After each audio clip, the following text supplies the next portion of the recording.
देख राल बड़ू, एक वक्त रहे जब जलाल बहुत शिद्दत से चाहत रहे एके, इतना ज्यादा कि हमके भी जलन होके लागल रहे ई सबसे। अब मजाल बा कि ई सब के तरफ एक नजर भी उठा के देखे।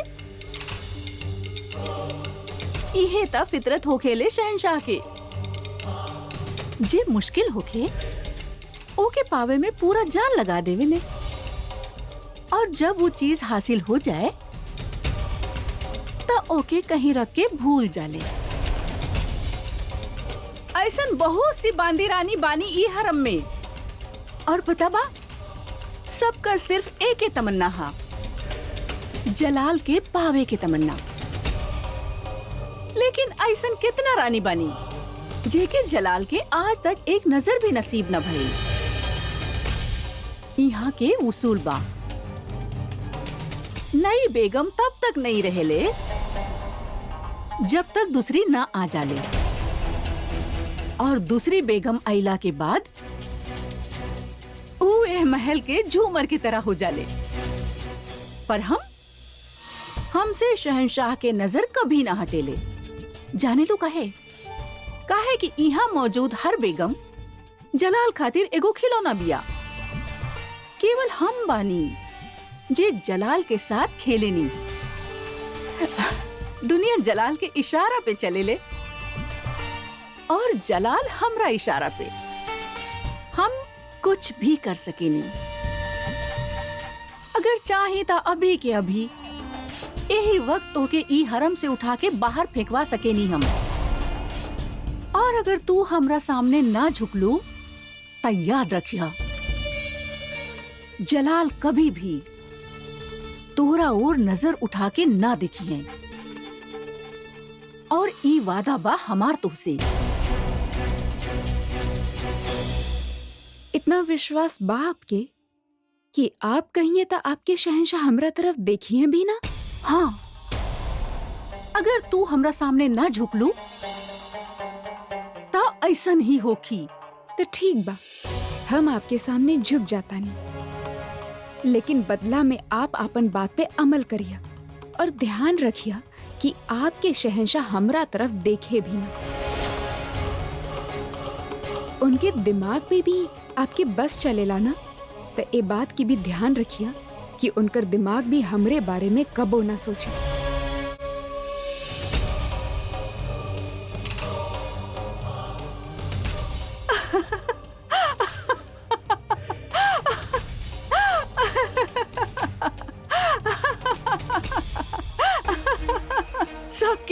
सबके जुबान पे यह बेगम के ही चर्चा रहे। सबके लागत रहे कि वो शहंशाह पे जादू कैले बिया, कि वो शहंशाह के काबू में रख पई है। पर खोदा पहाड़ निकल चुहिया। वो शहंशाह से नफरत करेले।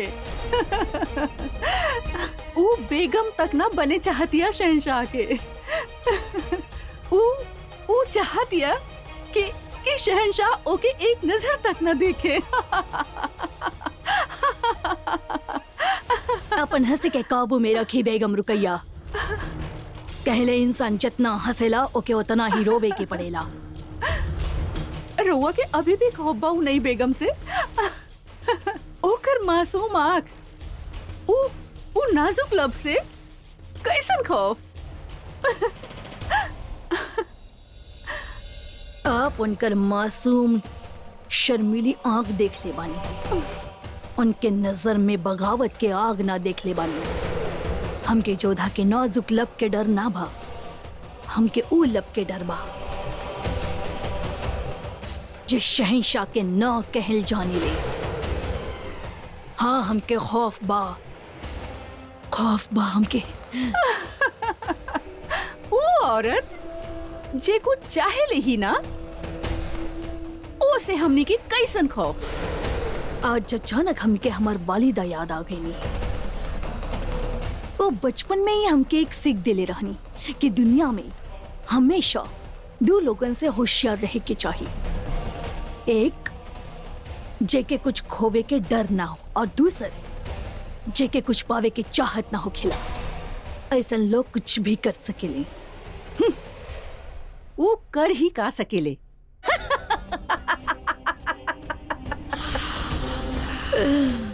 करे तो शुरू कर दे लसु। खुद के ही देख लिया। कुछ वक्त पहले आप यही जोधा से इंतकाम पावे खातिर बेताब रहनी और उसे एक बार मिले के बाद आप खुद के ही हंसी पे काबू ना पा रहल बानी। हम कहत बानी बेगम रुकैया, ई औरत बिल्कुल जुदा बिया और यही खातिर ई महामंगा ओकरा से खौफजदा बानी।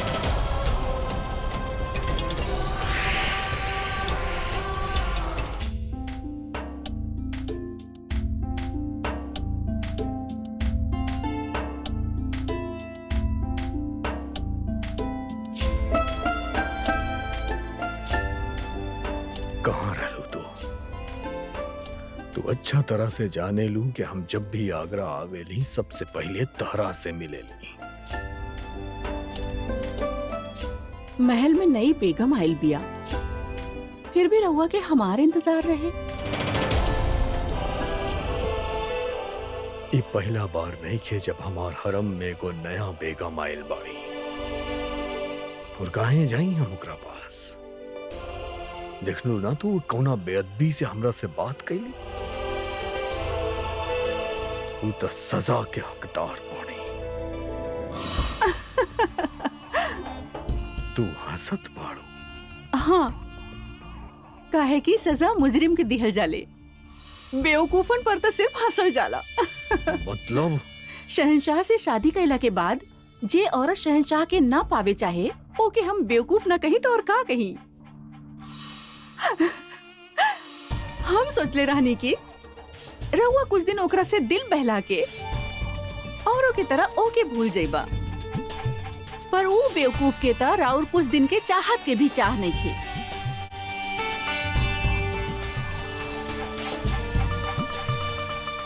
साफ साफ कहा का कहली ऊ। वो हमरे सामने झुकल कबूल कर लेहलस, पर एक शर्त पे कि रउआ ओकरा करीब ना जाइहे। आपन ख्याल में गलती से भी ओकर ख्याल ना करिहा। बेधड़क होके कहलस ऊ कि ओके शहंशाह के तलब ना हा, ओके शहंशाह के चाहत ना हा। अभी शहंशाह पे बा कि या तो रउआ ओके ओकर सही जगह वापस ले जाए जहाँ से वो आइल रहे, या तो फिर ओकर बेअदबी और अपन बेइज्जती बर्दाश्त करी।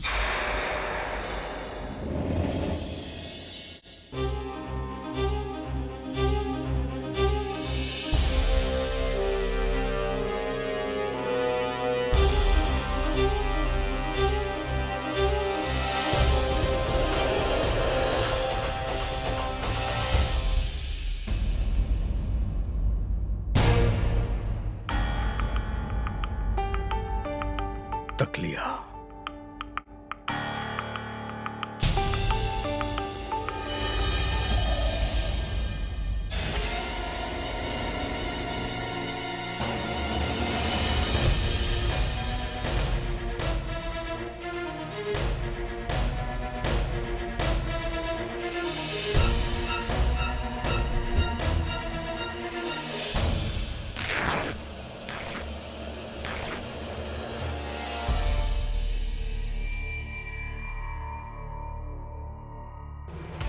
इतना गुरूर, शायद तू ही भुला गईल बाड़ू की तोहार आमेर नइखे हमार आगरा। यहाँ हमार हुकूमत हमार हुकुम चलेला और तू सबके सामने हमार रुसवाई कैलू, हमार रुसवाई। आपके अपमान करे के कोनो मंशा ना रहे हमार। और रहल बात आपके आदेश की, तो आप हमके गाना गावे खातिर कहला, सो हम गाना गईनी, जे आवत रहे उहे गईनी। इमे हमार कोनो भूल ना। जबान जरूरत से ज्यादा चलेला तहार। अभी आप आपन आपा में ना बने। अच्छा इहे होखी कि ई समय आप यहाँ से चल जाएं।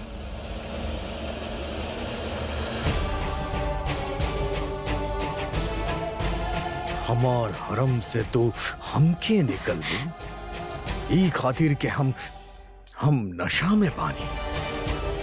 शायद तू ये बात नहीं खू जानत के नशा में इंसान सच बोलेला। तू का कहत रहलू रुकैया बेगम से कि तू चाहत आरू हम तरह से नफरत करी। आज तारा के एगो राज के बाद बतानी। हम तारा से निकाह सिर्फ ही खातिर कैले बानी काहे कि हम तारा से बेइंतहा नफरत करी। तारा अपन बेगम बना की खातिर लेनी ताकि तहार पर काट सकी, तहार आवाज के, तहार गुरूर के, तहारी शख्सियत के इस जनान खाना में कैद कर सकी। तू आपन नफरत में हमार सर काटे चाहत रहू, लेकिन हम आपन नफरत में तहार सर के झुका देले बानी। एकरा कहल जाला नफरत के हाथ। पूरा दुनिया के सामने तू एगो शहंशाह के बेगम बारू, वो उतने इज्जत बख्शी है, पर अकेल में तहरा एहसास होई के बेइज्जती का हो खेला। बहुत बड़े जे हमसे डर डर के जिए ले, लेकिन तू पहला बाड़ू जेकरा मर मर के जिए के पड़ी। दुनिया से हम तारा महफूज रखन, लेकिन तारा के हमसे केहू ना बचा सकेला। फिर तोहरा ई बात के अफसोस होई कि तू कौना गलत इंसान से तू नफरत कर बैठ।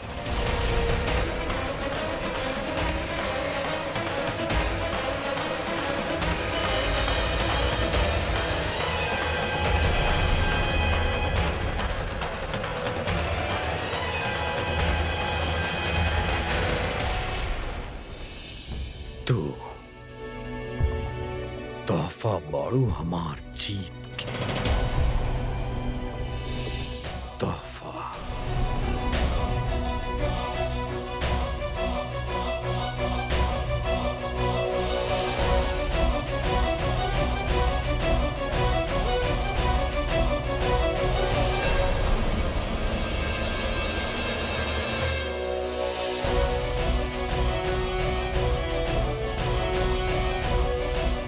ठीक ना कर रहल बानी। इस तरह से बल प्रयोग करे के अधिकार आपके ना बा। हम शाहर बानी तहार, हक बा हमार तारा पे। तू हमरा से दूर कैसे रह सकेलू? हम जौन चाही कर सकेली, लेकिन करब ना। छुअब भी ना तारा के, काहे कि हमरा छुए से तहार औकात बढ़ जाई। तो खुद के खास समझबो, तोहरा के लगे कि हमके तहार चाह, हमके तारा से मोहब्बत बा, पर हम ऐसन कबो ना होके दे।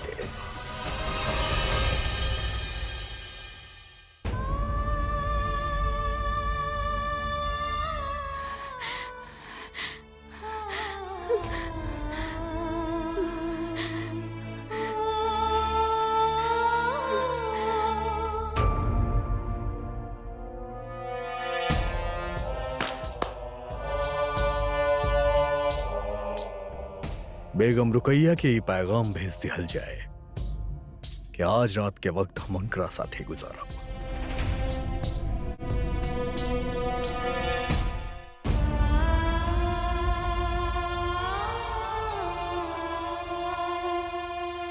हमके तलागत रहे आमिर के सुरक्षा खातिर हम बलिदान देले बानी, किंतु सच त ई बा मोती, जलाल हमनी के जीवन नर्क बनावे खातिर हमसे विवाह कहला सा।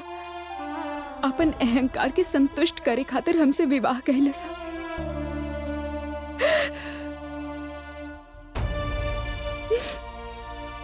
सोच ले रानी, आमिर के सम्मान खातिर जैसे तैसे अपन जीवन काट ले,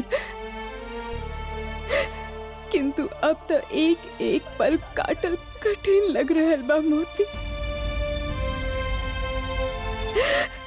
आमिर जाइब भी असंभव। इससे अच्छा तो विवाह से पहले ही जौहर कर ले होती। अब तो हमार जीवन के कौनो आधार ही ना और मरे के अधिकार ना बा।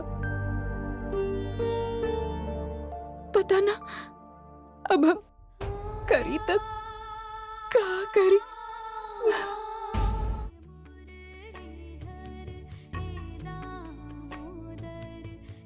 ये हरम में हिंदू आरती के गा रहल बिया।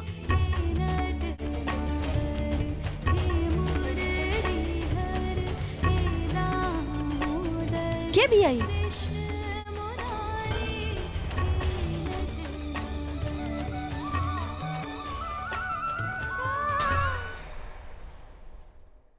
सुननी है आप मलिका आलिया, जोधा हरम में आरती भी शुरू कर दिले बाड़ी। सुन ले बानी हम, हरम के कानून पहला बार टूटल हा। अगर ऐसे नहीं चलत रहल तब बहुत जल्दी आदत बन जाई। हमके जोधा के ओकर जवाब देवे के होखी। मल्लिका आलिया के इकबाल बुलंद होके।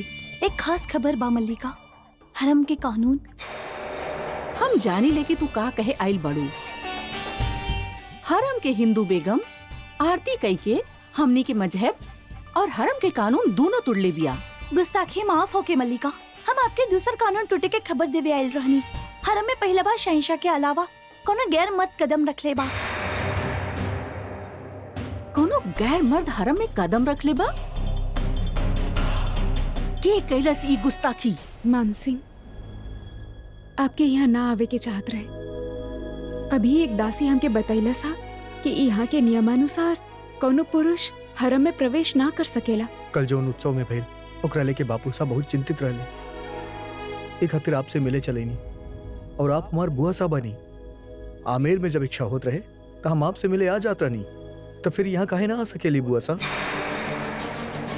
काहे कि ई तोहार महल ना, हमार शाही हरम हा।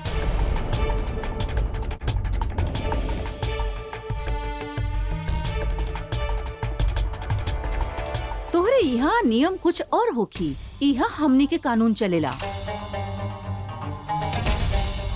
जेकरा मुताबिक शहंशाह के अलावा ई हरम में कोनो और मर्द कदम ना रख सकेला। ये हमार भतीजा है रुकैया बेगम, और भतीजा तो पुत्र के सामान हो खेला। ई हरम में रिश्तेदार मर्द के भी आवे के इजाजत ना हा।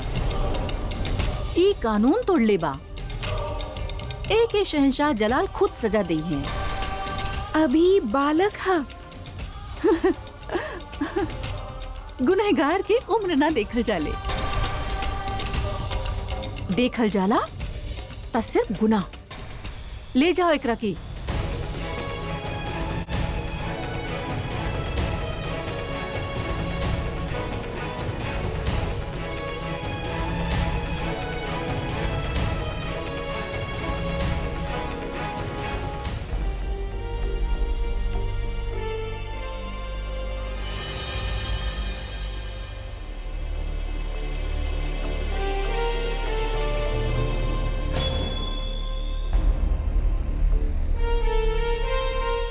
तू वहां काहे गइल रहला? बुआ सा के मन ठीक ना रहे, यही खातिर वहां गइल रहनी। वो हमार हरम हा मान सिंह।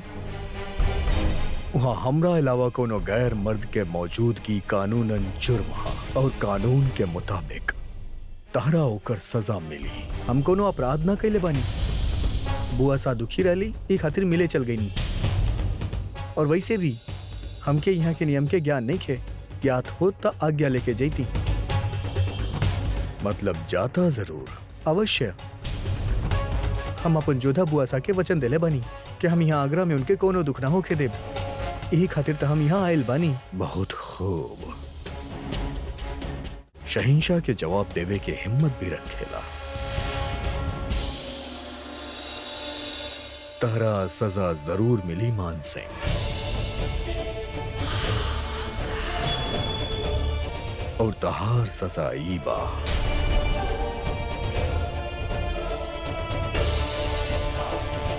कि तू हमेशा हमरा साथे रहबा।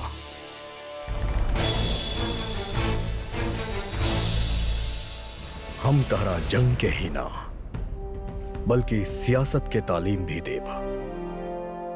गुस्ताखी माफ होके शहंशाह पर ई कैसन सजा भइल? सजा गद्दारन के दिहल जाला बड़म, वफादारन के ना।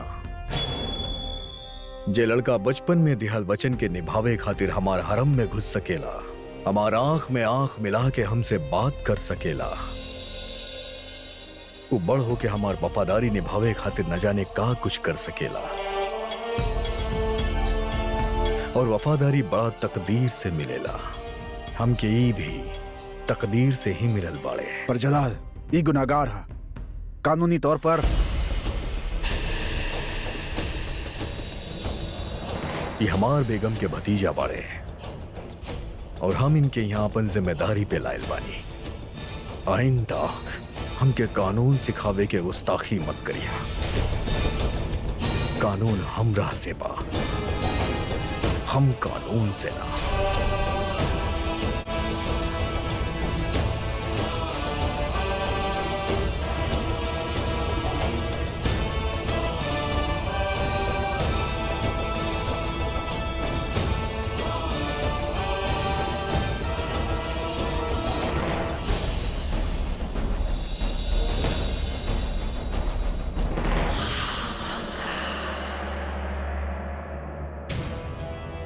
अधमी होकर रहल बा। पहला बार हमने के हरम में कोई गैर मर्द घुसावेला और ओकरा खातिर हरम के कानून बदल दिहल जाला। ओके सजा मिले के बजाय ओके इनाम दिहल जाला। ई सब कुछ उ जोधा के वजह से हो रहल बा। पर शहंशाह ऐसन करत काहे बाड़न? वो तो जोधा बेगम से नफरत करेले। ना, नफरत भी उहे दिल में रहेली जान दिल में मोहब्बत। बहुत बारीक सरहद होखेले नफरत और मोहब्बत के बीच। नफरत कब मोहब्बत में बदल जाए बतावल ना जा सकेला। अदम, पहला बार हमके डर लग रहा बा, डर लग रहा बा हमके।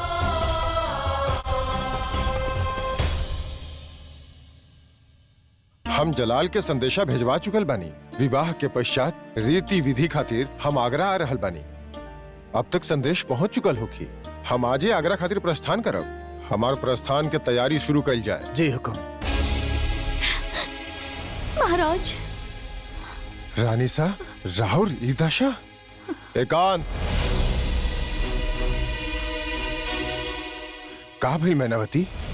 रघुए इतना भयभीत काहे बानी? महाराज, हम एक बहुत ही डरावना सपना देख ले बानी। हमने के जोधा के कुछ ना होके के चाहिए, कुछ ना होके के चाहिए। मैनावती, जोधा सकुशल होखी है ना, हमार मन बहुत घबरा रहल बा महाराज। हम देख ले बानी कि हमार बच्ची जौहर कर ले बिया। संयम से काम ली मैनावती, वो खाली सपना रहे। ना, जोधा अवश्य कोनो संकट में बिया। ओकर इच्छा ना होके भी आमिर के सुरक्षा खातिर हमने ओकर ब्याह जलाल से करवा देनी। ओकर जौहर करे के उत्तरदायी भी हमने ही बानी। सब हमने के दोस्त बा, सब। मैनावती, हमने के जोधा मुगल सल्तनत के बेगम बाड़ीन और सारा सुख सुविधा के साथ अपन महल में बाड़ीन। हमार मन ना मान रहल बा। हम बस एक बार ओके देखे चाहत बनी, एक बार मिले चाहत बनी उसे, एक बार। मैनावती, विवाह के पश्चात रीति विधि खातिर हम आगरा जा रहल बानी। हम स्वयं ओकरा से मिल के आई। हम भी चलब। एह तरह की विधि में रानी ना जाली मैनावती। हम विधि में बाधा ना डालब। हम ओके केवल एक बार देखे चाहत बानी, एक बार मिल लेवे की चाहता नहीं। हम आपके आगे हाथ जोड़त बानी, आपसे विनती करत बानी। क्या कर रहल बाड़ू मैनावती? अच्छा ठीक बा, चले के तैयारी कर। हम विधि कर ले और रउआ जोधा से मिल ले। जी। हे मुरलीधर, हे दामोदर। जोधा,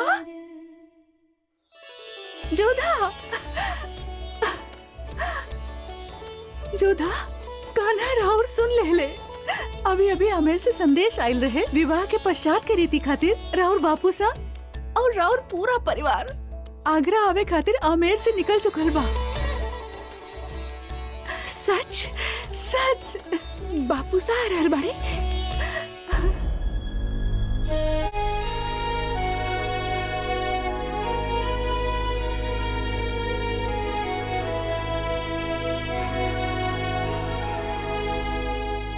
चेहरा फीका काहे पड़ गई? इतना प्रसन्नता की बात सुन के भी प्रसन्नता से ज्यादा चिंता के विषय है मोती। चिंता के विषय का है। तो के तो पता बाना मोती, शहंशाह हमसे प्रतिशोध लेवे पे उतारू बाड़े। हमार मन के ठेस पहुंचे वो ऐसन कौनो भी अवसर ना छोड़ी है। सबके सामने वो मान सिंह के क्षमा कैले, ओके सेना में प्रशिक्षण देवे के कहले, लेकिन एकरा पीछे के सच ई बा मोती, वो मान सिंह के अपनन के ही विरुद्ध खड़ा करे चाहत बाड़े। वो ओकरा से हमनी के वीरन के रक्त बहावे चाहत बाड़े। और बापू सा यहाँ पे आ रहल बाड़े। हमके भय बा की शहंशाह बापू सा के हमनी के संबंध के बारे में अवश्य बताइए। हम अपन पीड़ा सह सकेनी मोती, पर बापू सा के ना। जौने बात के हम उनसे छिपावे चाहत बानी, शहंशाह जानबूझ के वो बात उनके सामने ले आई है। ई ता हम सोचनी ही ना। एगो मार्ग बा जोधा, काहे ना तू स्वयं जाके शहंशाह से बात करा, उनसे विनती करा कि वो राजा सा के कुछ न बतावे। का बोल रहल बाड़ू तू मोती? हम शहंशाह के सामने जाके विनती करी? सोच भी कैसे सकेलू तू ऐसन? हम उनसे घृणा करेनी, चाहे कुछ भी हो जाए हम उनके सामने ना जाइब। और एकर परिणाम का होगी ये सोचले बानी रहुआ कभी? यदि शहंशाह और आपके संबंध के भेद राजा साहब पे खुल गए ना, तो और पूरा परिवार भविष्य में कभी चैन के नींद न सो पाई जोधा। अपनन के मन के ठेस न पहुँचे, ओकरा खातिर रहुआ के अपन मन के समझावे के पड़ी जोधा। शहंशाह से रहुआ के बात करे के ही पड़ी। आखिर शहंशाह से राउर घृणा बड़ी बा कि अपनन खातिर आपके चिंता। एकर निर्णय अब रहुआ के लेवे के बा जोधा।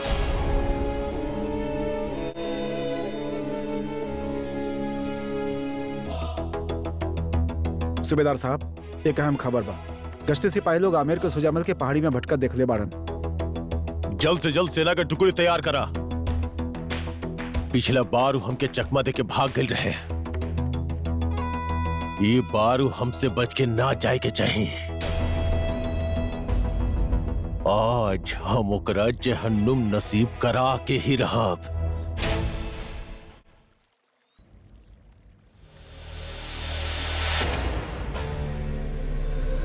आवा शरीफुद्दीन, बहुत खूब। बिना देखले पहचान लेला। पीछे से घात लगावे वाला शरीफुद्दीन के सिवा केहू होइए ना सकेला।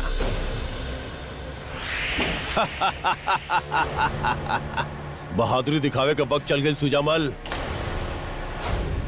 हमला!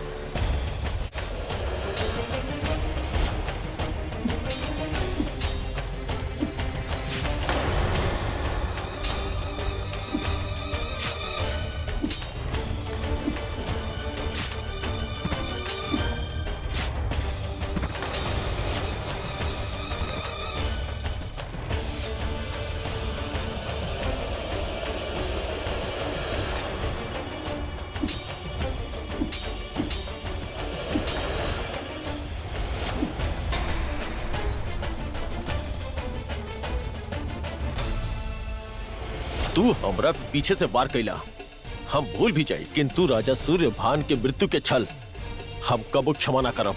हमार भूल रहे, तोहरा कारण हमरा अपन ही राज्य में द्रोही कहल गई। तोहरा कारण अपन प्रजा के दृष्टि में हम विश्वासघाती हो गई। नहीं, तोहरा कारण हमार परिवार के सामने हमार सर झुक गई। हमरा माफ ना तो हम केहू के तलवा चाटे नहीं और ना ही केहू के तलवा में गिरे खातिर मजबूर करे नहीं। मन तो करा था कि तोहर सर काट के अभी राजा सूर्यभान के मृत्यु के प्रतिशोध ले ली और वैसे ही तोहर सर आगरा भिजवाई, जैसा कि राजा सूर्यभान के साथ आमेर भेजले रहला।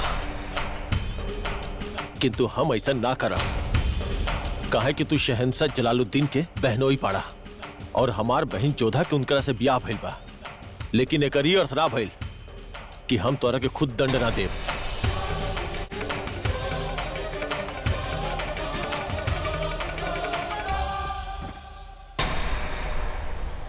पगड़ी उछले की पीड़ा सर कटे से अधिक होखेला।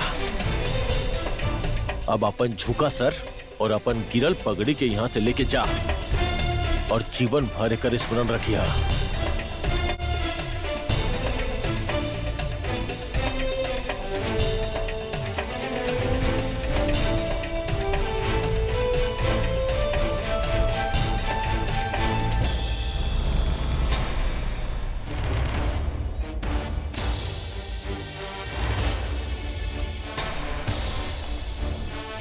सुजमल, हम तोहरा ना छोड़ा। ये बेइज्जती और ये हादसा हमरा छुपा के रखे के पड़ी। अगर जलाल के एकर बारे में पता चल गए तो जलाल के भरोसा हमरा ऊपर से उठ जाए।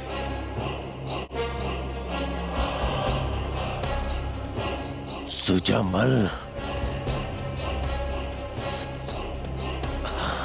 विवाह के बाद होखे वाला रस्म निभावे खातिर राजा भारमल आगरा खातिर निकल चुकल रहले। मैनावती के मन प्रसन्न रहे कि वो जोधा के देख पाई, मगर आगरा में जोधा ई बात लेके परेशान रहे कि ओकरे पिता के जलाल और ओकर संबंध के बारे में पता लग गए ता का होखी। का करी हम मोती, हम चाहतानी कि मासा की ई बात की तसल्ली दी कि हम ठीक बानी, उनके कोनो बात की चिंता ना होगी। पर शहंशाह पे हमके बिल्कुल भी भरोसा ना। अब भी समय बा, हमार बात मान ली। जोधा, एक बार बात तो करके देखी उनसे। वो राउर पति बाड़े, राउर बात न टली है, मान ले हैं। वो ना मानी है मोती। हमके और हमार परिवार के पीड़ा में देख के उनके तो प्रसन्नता ही होगी ना, पर मासा की नजर से इन नफरत छिपल कैसे रही? विवाह से पहले भी था राउर दोनों शर्त मान ले रहा ना। वो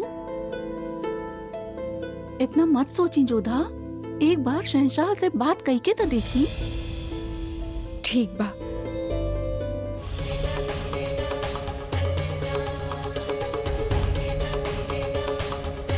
सुनी, सलाम बेगम साहिबा। हमके शहंशाह से मिले के बा। कहाँ हो क्यों? ओ वहाँ बाड़े।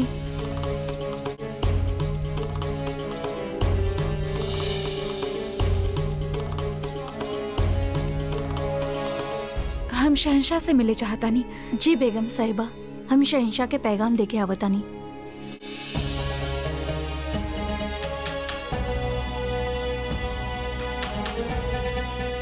हुजूर, जोधा बेगम आपसे फौरन मुलाकात करे चाहत बानी, कोनो खास बात करे के बा।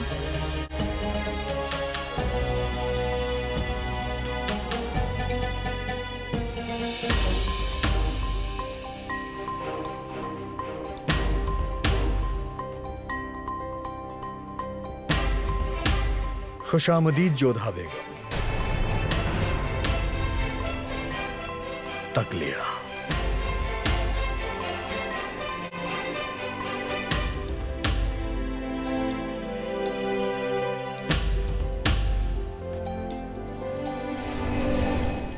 कहीं कौन जरूरत आन पड़ल जेकरा खातिर आपके हमनी के हमाम खातिर में आवे के पड़ल।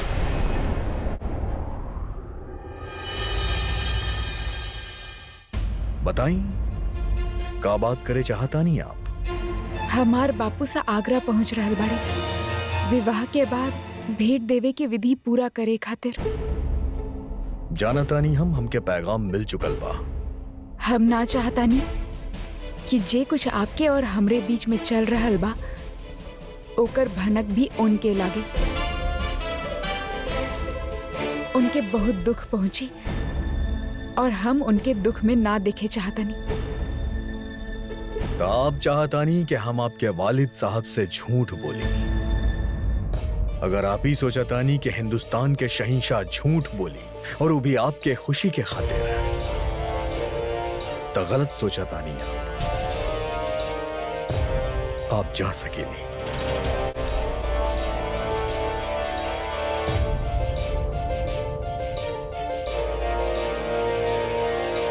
रुक जाइए, एगो बात बताई। आप हमार हर फरमान तोड़ेली, बदले में चाहेली कि हम आपके हर अरमान पूरा करें। जब से आप मिलल बानी तब से सिर्फ शर्त शर्त शर्त। कबो मजहब के शर्त, कबो मंदिर के शर्त, कबो कपड़ा के शर्त। और अब आप चाहता नहीं कि हम आपके वालिद साहब से झूठ बोलें।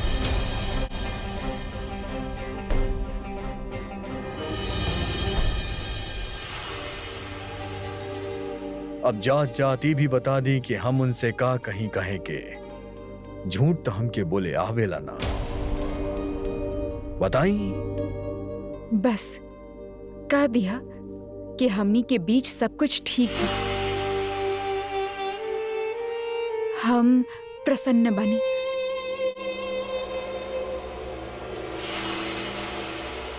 ठीक बा। लफ्ज आपके होई पर जबान हमार होई। आप जौन चाहतानी वो हम आपके वालिद साहब के कह देब।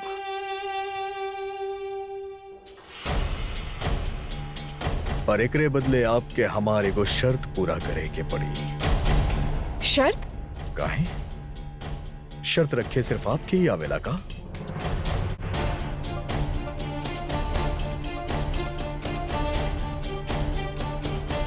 ठीक बा, बताई का करे के बा हमके? आपके आवे से पहले हमार बांदी लोग हमके एगो ओसल दिलावत रहली। हम चाहतानी कि आप उनकर अधूरा काम के पूरा करें। ई कैसन शर्त है? शर्त हमार बात चाहे जैसन भी होके आपके ओकरा पूरा करे के पड़ी।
खुशामदीद।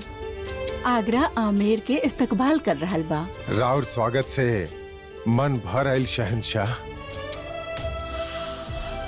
रउआ से एगो प्रार्थना बा। आप हमार बेगम के वालिद बानी। आपके जौन कहे के बा बेझिझक कहीं।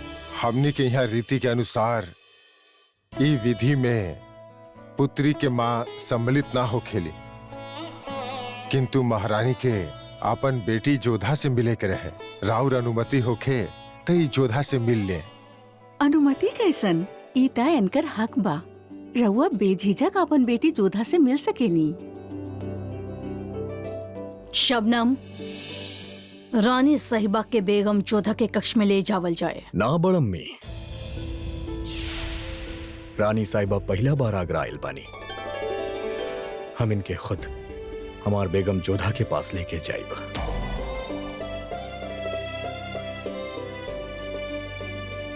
आई रानी साहिबा।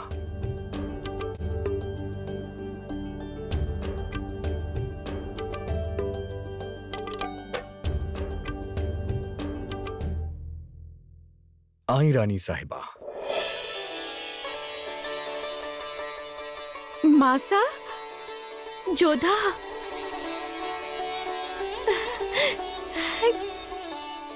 जियत रहा।